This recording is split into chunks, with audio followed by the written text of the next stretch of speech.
Hey, what's up guys? I'm gonna do a short little violin tutorial. Kind of go over the terms of the instrument and how to properly handle your instrument when you first get it. I usually have my students open the cases from the ground, but for this video purposes, so you can see, I'm gonna do it from my lap. The cases are gonna be different. This one is a zipper case, as you can see. So just make sure that you have the violin case the correct side up. If you have a hard case with a latch system, make sure the latches go up, and you'll be able to usually see a label up at the top, so you know that you're not opening it upside down. And again, from the ground, if this is the first time you're doing it. I'm gonna go ahead and open the violin. Make sure it's correct and it looks something like this inside. Ooh, right? Okay, so a couple places, whenever we first get out our violin, we want to make sure that we're touching the correct places and holding the correct places on the violin. So I'm going to first go over the neck. So I'm holding the neck right now. So this is the neck, so this is a safe place for you to hold your violin and take it out. Okay, I'm going to put the case down. We'll kind of leave the bow alone for this tutorial. So this is a violin. So let's go over the terms of your instrument.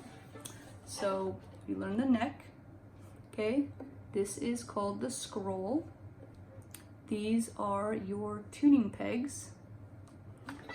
This is the upper bout.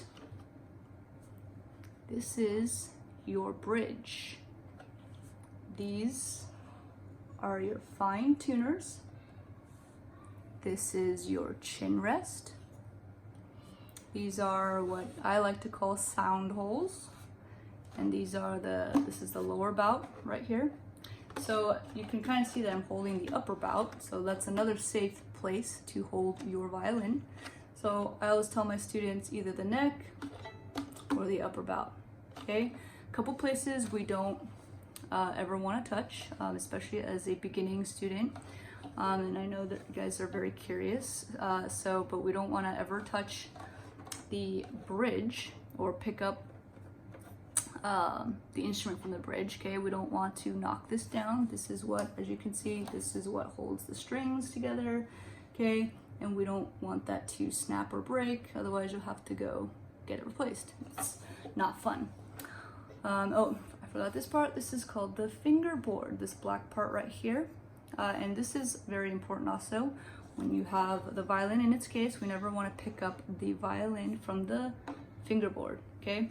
This is actually just kind of glued on, and we don't want to really disturb that piece, okay?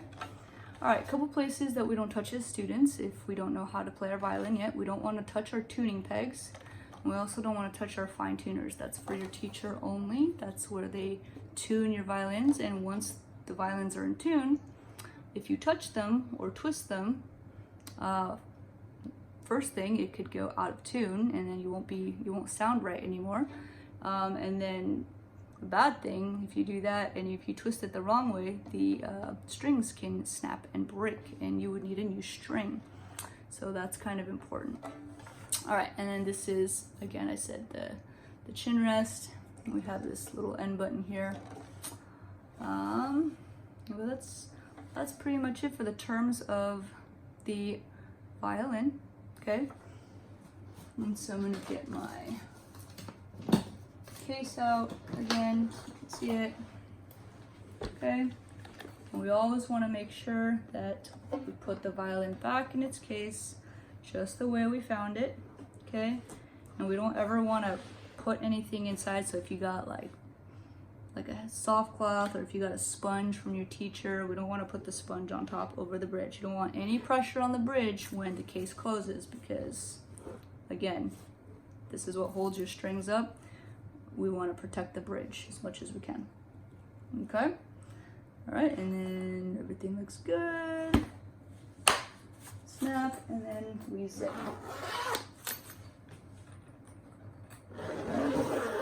Okay, and that's it. for handling the violin and the terms of the instrument.